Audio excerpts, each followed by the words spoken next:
Welcome to Science Conversations. I'm Kaysie Vokurka. How accurate is radiometric dating? Joining me to discuss part one of this topic is Dr. John Ashton. Welcome to the program, Dr. John. Hello, Kaysie. Dr. John Ashton has written a book entitled Evolution Impossible: 12 Reasons Why Evolution Cannot Explain the Origin of Life on Earth. And we'll be referring to this book as part of the program, and we are looking at chapter 10 in this section. So, John, can you share with us how radioactive indicators actually became to be used for geologic dating? Yes, right. So the original dating methods were based on estimates of how fast sediments formed. As sediments were washed down into the mouth of rivers, they looked at the thickness of how the sediments built up, and then on the basis of the thickness of the sediment, they then calculated the ages. And so that's how the ages were calculated in the 1800s, in the latter part of the 1800s. And, of course, the thickness of the sediment led them, because some sediments are, hugely thick, maybe a kilometre, even more thick, kilometres thick, they calculated hundreds of millions of years, in fact. And the layers were then identified. They found in the different layers there were different types of fossils, and that was the basis of the geological column that was proposed by Charles Lyell back in, the early or mid-1800s. Now, the end of the 1800s, radioactivity was discovered, and they discovered that there were radioactive elements at the different depths in the strata, and they began calculating in the early 1900s. They began calculating the half-life of radioactive elements, and on the basis of this, Holmes back in about 1910 calculated that yes, there seemed to be a correlation between the radioactivity at different depths or in different positions in the different geological columns. Okay. And a lot of work was done, and particularly after the war, as methods of measuring radioactivity became more accurate, a number of about 5 samples at different positions in the geologic column had their radioactivity measured. The amount using uranium isotopes at that stage, and it's quite interesting actually how the radiometric or the dates that they calculate, working on the time that it takes for the element to decay. So you have a mother element decays into the daughter element, and there's a half-life of that. So that's the time at which half of the element has decayed away. So it's the half-lives. So the concentration would drop by half, or the increase in daughter element would increase by half over that time. And it just so happened that these dates that they calculated were very close to the estimated ages that had been put in for the geologic column. So that really convinced everybody that this was a very valid method. Now, it was essentially on one set of results, really. I think they were from data from work was done mainly around the Appalachian Mountains in the United States from memory, I think. So this really cemented it in place then, this work that was done back in 1947. Right, so this was then seen as extra evidence from another avenue that supported the theory behind the ages of the geologic column. It just kind of gave extra impetus to that idea, didn't it? Yes. Now, the thing is, they only measured them at 5 points, spanning about, 500 million years or so, I think, from memory, or maybe a bit longer. And what they did was, depending on the thickness of the layer, sedimentary layer, that's how they got the intermediate dates. So it was just a pure linear association between the two. Now, this should ring alarm bells straight away in that we know that the Earth has a has had a catastrophic past. When we look at the strata, and we've discussed this previously, obviously the uniformitarian principle that everything has just been slowly slowed down over millions of years is contradicted by the fact, well, hang on, we've got massive evidences of catastrophes occurring and rapid deposition of material. So the fact that all these points lined up should have rung alarm bells straight away. The other interesting thing is now since that time they've done a lot more work and they now use a range of different radioisotopes. But one of the things that is quite important is that when you look at the textbooks on how to do radiometric dating, they say that you look at how old you think the rock is from the fossil record data that was estimated on the basis of deposition rates, and then you choose a radioactive element with a half-life of about that age. So if you're looking strata that's, say, 200 million years old, according to conventional dating from the fossils, then you should do your radiometric dating with an isotope that has a half-life of about 200 million years. There's a bit of circular reasoning going on here, as we can see.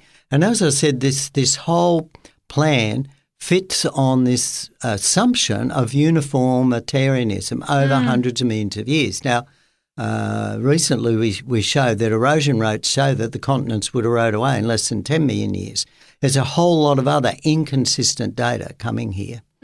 But nonetheless, people have continued with this because you can take it into a laboratory, you can accurately measure the rate of decay, we can accurately now analyse the levels of the different isotopes using, accelerated mass spectrometers and this sort of thing. We can get very accurate data.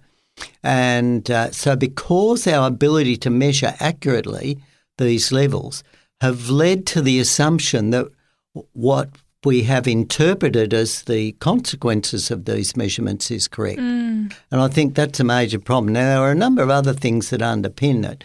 One of the ones is that there's been no leaching away of the daughter element, that there's been no influx of either parent or daughter. Okay, so these are assumptions which are being made with that data that they're collecting. Yes, that's right. And that there's no leaching that has occurred that has removed material, all this sort of thing, or added to it that brought material in. And these are a lot of things that we don't know. Now, they try to get round that by what they call isochron dating. It's the most accurate form. And what they do there is they analyse different minerals in the same rock. And then they plot the data in a straight line. If they get a good straight line, they assume that there's been minimum losses. And one of the bases for this is you assume that if there is losses of one type of mineral, a different type of mineral may not have been leached at the same rate. But there's still a whole lot of other assumptions that underpin this, that the rate of decay has been the same all that time. We know it's affected by gravity, for example. Other things can affect it. And also there's evidence for faster radio decay in the past as well. So there's a lot of ifs and buts that are associated with this methodology. And I guess we could hardly be able to tell how much, if a catastrophic past is a reality for Earth, how much that would have had an impact on some of these decay rates, given the different circumstances of that. Well, that's exactly right. How can we can't measure that? So. Yes, that's right. So we've got two problems. We have to assume the rate of decay is constant. We have to, and there's a lot of assumptions with regard to the amount of material there and this sort of thing. But I think the glaring one is that these ages that we calculate are vastly different to real practical ages that the rocks must be old on the basis of erosion rates, deposition rates of volcanic material, erosion rates into the ocean, thickness of sediments. They all vastly disagree with the results that we get for the ages of rocks on the continent by radiometric dating. And this is very, very significant. So there's a huge inconsistency there. And the other thing is that the whole theory underpinning radiometric dating is based on the uniformitarian principle. And again, as we've just discussed, we have overwhelming, consistent evidence from around the world of a catastrophic past. As a matter of fact, they talk about major extinction events occurring, at different times, and these are massive extinction events occurring as a result of water inundation, which again fits the flood model. So the biblical flood model says that, hang on, this all occurred at once. There was just one major catastrophe that wiped these things out, and it was also a very short time ago. And that is totally consistent with these other measurements that we look at, erosion rates and these sort of things, but totally inconsistent with these very, very long ages that are now calculated on the basis of radiometric dating. And of course, with some of these topics, I guess we refer our listeners to what we talked about in some previous chapters where we unpacked some of those erosion rates, sedimentation rates, and the significance of that as evidence to consider in relation to the uniformitarian ages that are proposed. So yes, and I think people need to understand that in terms of radiometric dating, what we're measuring are the concentrations of radioactive materials now. We don't know what the concentrations were 100 million years ago or so-called, whenever, in the past, sometime. We don't know what the initial concentrations were. So what we have is we have a concentration of a mother element, we have a concentration of a daughter element, and calculating those different ratios and the concentrations and the theoretical rate of decay, we calculate an age. But it's based on so many other assumptions that we can't know because, again, we don't know what the initial conditions were. And, again, we're just measuring concentrations now. So there's a whole lot of ifs involved in that interpretation. And, of course, once you have different minerals and so, around and this sort of thing, the maths can get fairly complicated. And while we're good at maths, the thing is, again, we still don't know what the initial conditions were. We have to assume that. And as I said, on the basis of when we look at other factors that would be influencing those conditions, they all disagree with the ages calculated by radiometric dating. Yeah, there's some very significant things to consider here because, like, from a scientific perspective and accuracy, some of these are some big flaws. And you mentioned also circular reasoning as well, and people interpreting data based on what's already there, not on what has been found. If you initially select a radioisotope with a massive half-life, they're the sort of ages you're going to calculate because if you're looking at a much, much younger age, you're going to be working at very, very, very small differences. Yes. And that's where the error of measurement then would get involved as well.